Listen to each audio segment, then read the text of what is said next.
2025 भर्तियों का वर्ष आज ही सुनिश्चित करें अपना सिलेक्शन और डाउनलोड करें तैयारी कर लो ऐप। देखिए, आप मेहनत कर रहे हैं और मेहनत का फल मिलता है तो कहीं ना कहीं उसका जो फायदा है वो आपके भविष्य पर भी साफ तौर पर देखने को मिलता है। भर्तियां कई आती है और उन भर्तियों में किस तरीके से जो छात्र होते हैं वो मेहनत करते हैं और पूरी तरीके से उनके जो शिक्षक है वो भी उन्हें आगे बढ़ाने की जो कोशिश है वो यहाँ पर करते हुए नजर आते हैं। वहीं पर चतुर्थ जो श्रेणी कर्मचारी भर्ती है उसको लेकर क्या कुछ खास किस तरीके से जो तैयारियां हैं वो होनी चाहिए, क्योंकि देखिए 25 साल बाद में ये जो भर्ती है वो यहाँ पर निकली है। ऐसे में जो उम्मीद है वो यहाँ पर लगाई जा सकती है कि जो अभ्यर्थी हैं वो पूरी तरीके से जो मेहनत करें। लेकिन देखिए, मेहनत अगर सटीक रहे और सीधे तौर पे रहे, किस तरीके से जो मेहनत की जानी चाहिए ताकि उसका जो फल है वो यहाँ पर मिल सके, इस पूरी चर्चा पे हमारे साथ में बात करने के लिए आशु सर हैं। उनसे हम बातचीत यहाँ पर करते हुए नजर आएंगे। भर्ती निकली है, अब उम्मीद काफी है, किस तरीके से आप एक मैसेज देना चाहेंगे कि उन अभ्यर्थियों के लिए जो पूरी तरीके से तैयारी कर रहे हैं और किस एंगल में अपनी जो तैयारियां हैं वो करते हुए नजर आए? मैं सभी युवा साथियों को कहूँगा कि एक बार एक आंदोलन हुआ था, बिचौलिया किसान आंदोलन। उसमें विजय सिंह पथिक ने कहा था कि हरियाली अमावस्या की सुग्ध घड़ी तुम जान लो, स्वतंत्रता के हित में तुम धर्म युद्ध की ठान लो। वैसा ही अभी प्रतियोगी परीक्षा की जो तैयारी कर रहे हैं उन अभ्यर्थियों से कहना चाहूँगा कि 53,749 पद कम नहीं होते हैं मेरे दोस्त। और उसकी अगर आप स्टीक मेहनत मतलब स्टीक तैयारी रखते हैं, रणनीति के साथ तैयारी करते हैं तो सफलता जरूर मिलती है। पहले हमारे को ये तय करना था कि सरकार जो है वो इसमें जीके का वेटेज बढ़ाए। उसके अंदर हमें आश्वासन मिल चुका है कि राजस्थान जीके जो है उसके 50% इसमें आएंगे। उसके बाद में 20% जो है वो भी जीके के हैं, जिसमें संविधान है और करंट अफेयर्स है। तो 120 में से 70% आपके पास जीके के हो जाते हैं। उसके बाद हिंदी, मैथ और जो है इंग्लिश का पार्ट इसमें रखा गया है। तो आपका एग्जाम सितंबर माह में होने वाला है। सबसे पहले विद्यार्थी को जो सिलेबस है उसको सामने रखना चाहिए। जब जीके का नाम ले दिया राजस्थान का तो इसका मान लीजिए कि इतिहास, कला, संस्कृति, भूगोल के वो सारे टॉपिक बोलेंगे। सरकार चाहे तो उसमें टॉपिक वाइज भी अगर डाल देती है विद्यार्थियों के लिए तो ज्यादा फायदा हो जाएगा कि हाँ इन्हीं टॉपिकों को पढ़ना है, ताकि उसकी जो तैयारी है वो कम समय में अच्छी तैयारी कर सके या उसका जो दोहराव वो अच्छे से कर सकता है। अभी सितंबर माह में पेपर हो तो उनके पास आराम से 5 महीने हैं। और कोई भी एग्जाम है अगर आप उसकी तैयारी कर रहे हैं तो 5 महीने अगर दिन रात अगर आप मेहनत करते हैं, 10 घंटे, 5 घंटे, 4 घंटे, जो भी, प्रत्येक व्यक्ति का पढ़ने का अलग अलग तरीका है। सबसे पहले आप सिलेबस रखें सामने, फिर उसका एक टाइम टेबल बनाएं, फिर एक बार उस किताब को अच्छे से पढ़ दें। 1 महीने में ही उस पूरी किताब को पढ़ने के बाद में दोबारा फिर उसको क्या है कि टॉपिक वाइज पढ़ना स्टार्ट करें। और एग्जाम से पहले प्रत्येक विद्यार्थी को कम से कम 50 या 100 टेस्ट सीरीज जो है वो हमेशा देनी चाहिए। अलग अलग प्लेटफॉर्म से दें, वो कहीं से भी दें, ऑनलाइन, ऑफलाइन, मॉडल पेपर के माध्यम से। उससे क्या होता है कि एक तो जब वो मुख्य परीक्षा में जब जाते हैं तो उसमें जो रोल नंबर भरने की जो गलतियां होती है, एक तो वो उसकी सही हो जाती है। दूसरा, वो जब हड़बड़ाहट जो उसके मन में रहती है, जो एक डर बैठा रहता है कि मेरा होगा या नहीं होगा। जीवन के अंदर ये जो परीक्षाएं हैं ये आपके पूरे जीवन को तय नहीं करती है। जीवन चुनौतियों भरा है, हाँ, लेकिन आपकी एक मेहनत आपका 60 साल का भविष्य तय करती है। आपके परिवार का, आपके बच्चों का, आपके रिश्तेदारों का, उनके जो छोटे भाई बहन हैं या जो आपके जुड़े हुए हैं वो भी आपसे आकर पूछेंगे कि आपने कैसे पढ़ाई की। तो उसके लिए आप एक बार ही चीजों को पढ़ें। ब्रूस ली एक नाम हम सुनते थे, उन्होंने कहा था कि मैं एक किक की 1000 बार प्रैक्टिस करता हूं, 1000 किक की बार बार प्रैक्टिस नहीं करता। आपके पास एक अच्छी किताब हो, आप उसी किताब को बार बार पढ़ो, चाहे वो माध्यमिक शिक्षा बोर्ड की हो या किसी राइटर की हो। मैं तो ये कहूंगा कि मेरी ही पढ़ लो आप, ठीक है। या अगर वो मेरे से भी जुड़ रहा है तो मेरा हमेशा यही अंतिम लक्ष्य रहा है कि उसको उसकी मंजिल तक पहुंचाया जाए। और उसकी मंजिल तक पहुंचाने के लिए जो भी प्रयास हो सकता है वो मेरी तरफ से लगातार जो है सोशल मीडिया या ऑफलाइन माध्यम से किया जा रहा है या पुस्तकों के माध्यम से भी किया जा रहा है। विद्यार्थी को तय करना है कि वह कहाँ से पढ़े, क्योंकि कहा जाता है मारवाड़ी में अपना कि घना मामा को बांधो जो भूखो ही रह जाए।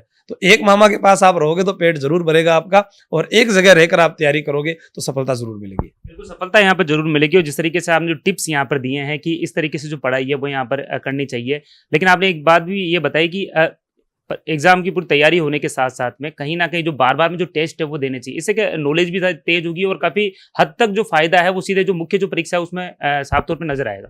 मुझे बहुत सारे अभ्यर्थी ऐसे मिलते हैं, सर मैं 2 साल से तैयारी कर रहा हूँ, 3 साल से तैयारी कर रहा हूँ। मैंने उनसे पूछा, वो कहते सर हम आपके पास ऑफलाइन पढ़ना चाहते हैं। तो मैंने पूछा भाई क्यों, जब आप इतनी तैयारी कर रहे हो, आपने इतने एग्जाम दे दिए, फिर क्यों अब क्यों आना चाहते हो, पहले क्यों नहीं आए?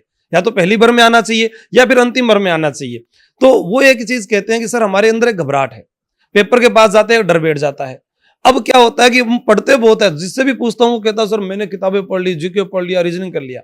जब उससे सवाल पूछा जाता है तो उसका वो गलत हो जाता है। कोई भी विद्यार्थी अपनी गलतियों को तभी सुधार सकता है जब वो लोगों को बताएगा। आज अगर मैं पढ़ा रहा हूं तो मुझसे अगर विद्यार्थी प्रश्न पूछता है कि हाँ हल्दी घाटी का युद्ध कब हुआ, तभी तो मैं बता पाऊंगा। आपने अभी सपा के एक कोई सांसद महोदय के द्वारा एक राणा सांगा पर एक टिप्पणी की गई थी, उन लोगों ने इतिहास पढ़ा ही नहीं। भी कई तो आपको पता है कि अनपढ़ लोग जो है वो नेता बन गए, उनको पता ही नहीं भी इतिहास क्या था, तो वो कुछ भी बोल सकते हैं। अब वो उस विवाद में घिर जाएंगे। पढ़ा लिखा विद्यार्थी कभी भी गलत बात नहीं करेगा। एक अच्छा विद्यार्थी जो है वह अपने परिवार को, समाज को और एक अच्छी शिक्षा देकर ही जाता है। आज युवा वर्ग जो है सोशल मीडिया के कारण किसी को फायदा भी हो रहा है, किसी को नुकसान भी हो रहा है। जैसे अभी वो गिलबी लेप की बात करते हैं, हमारा राजस्थान सूरवीरों की भूमि रहा है और हम जो है कार्टून बनने पर नजर आ रहे हैं। हर व्यक्ति अपने आप को देख रहा है कि मैं कार्टून कैसा लगूंगा। आप सोचिए, तो क्या है कि हम भेड़ चाल की ओर अगर जाएंगे ना तो हम निश्चित तौर पर जो है हम नुकसान को पाएंगे। बिल्कुल, यहाँ पर एक चीज़ और सामने है। जिस तरीके से एग्जाम जब आता है, जब पेपर आपने भी बताया कि सामने आने के बाद में हेडक हो जाती है कि क्वेश्चन आते भी हैं तो नहीं कर पाते हैं, दिमाग में पूरी तरह से मेंटलिटी घूमती रहती है। तो आपको क्या लगता है कि जो दिमाग है उस समय किस तरीके से कन्वे होना चाहिए ताकि आपको पेपर देखने के बाद में आप बिल्कुल स्मूथ रहें और स्मूथ रहने के बाद में उस पेपर के जो क्वेश्चन है उनको करते हुए आगे बढ़ें? स्टूडेंट्स को ये लगता है कि सिर्फ एक पेपर ही मेरी जिम्मेदारी है, अगर मैं इसमें फेल हो गया तो पता नहीं लोग क्या कहेंगे, और अगर मैं पास हो गया तो लोग मुझे क्या कहेंगे। आज का समय ऐसा है, आप किसी के लिए गर्दन भी कटा दोगे तो वो कहेगा कि आपने सही ढंग से नहीं काटी है।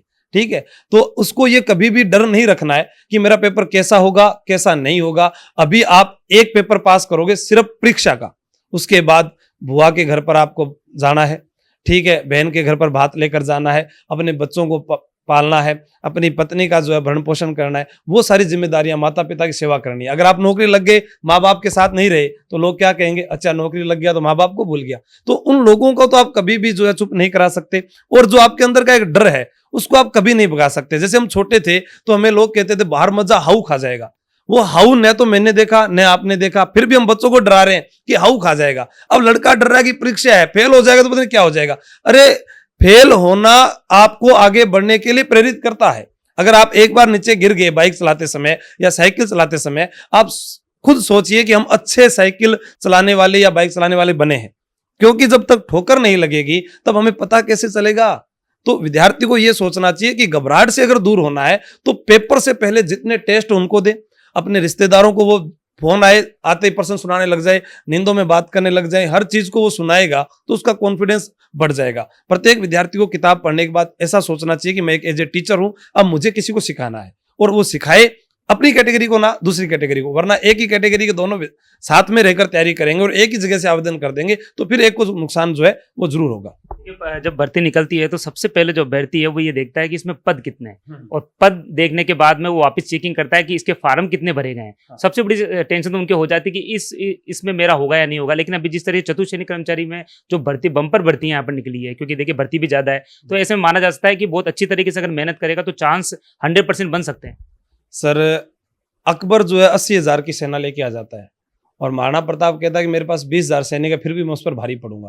तो जिसकी तैयारी अच्छी है तो वो फिर इन चीजों को क्यों देखता है। आपको तो मिलेगा एक ही पद, यहां सरकार 1 लाख निकालेगी तो भी बेरोजगार रहेंगे।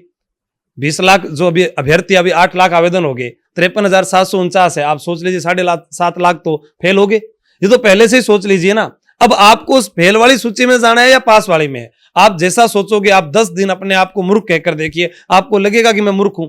आप ये 10 दिन सोचकर देखिए कि पॉजिटिव थिंकिंग रखिए, आप उन लोगों से मिलिए जो आपको सिर्फ पॉजिटिव वेव देते हैं। आप जिन नकारात्मक लोगों के साथ मिलोगे वो जीवन में आपको हमेशा पिछड़ा हुआ ही पीछे की तरफ ही धकेलेंगे। आपको एक सीट की तैयारी करनी है, एक सीट के लिए मेहनत करनी है, अपने परिवार के लिए मेहनत करनी है, और जितना हो सके उतना पढ़ना है। और जो पढ़ेगा वो आगे बढ़ेगा, क्योंकि डॉक्टर भीमराव अंबेडकर ने क्या कहा था कि शिक्षा शेरनी का वो दूध है जो जितना पिएगा उतना धाड़ेगा। जब नाव जल में छोड़ दी, तूफानों को ही मोड़ दी, सिंधु को दे दी चुनौती, फिर धार क्या मझधार क्या। जब ठान लिया मरना ही है तो फिर मृत्यु क्या। जी देखिए, बिल्कुल अपनी जो बात है उन्होंने पूरी साफ शब्दों के अंदर यहाँ पर रखी है। जो टिप्स है वो यहाँ पर बताएं। तो अगर आप तैयारी कर रहे हैं तो पूरी तरीके से जिस तरीके से आशु सर ने अपनी जो टिप्स बताएं उस टिप्स के अनुसार जो चलते हुए इस एग्जाम की जो तैयारी है वो यहाँ पर कर सकते हैं। क्योंकि देखिए साफ तौर पर जो पढ़ाई करेगा वो आगे भी बढ़ेगा और पूरी तरीके से अपने भविष्य को संवारता हुआ भी यहाँ पर नजर आएगा। क्योंकि देखिए ये जो भर्ती निकली है चतुश्रेणी कर्मचारी के अंदर, जो बम्पर जो भर्ती है वो यहाँ पर साफ तौर पर देखने को मिल रही है। ऐसे में आपका एक कदम, मेहनत का कदम अगर वो आगे बढ़ता है तो कहीं ना कहीं आपकी जो मंजिल है वो आपसे दूर नहीं होगी, वो आपके पास में पहुंच जाएगी। द एजुकेशन नगरी के लिए सतवीर सिंह राठौड़।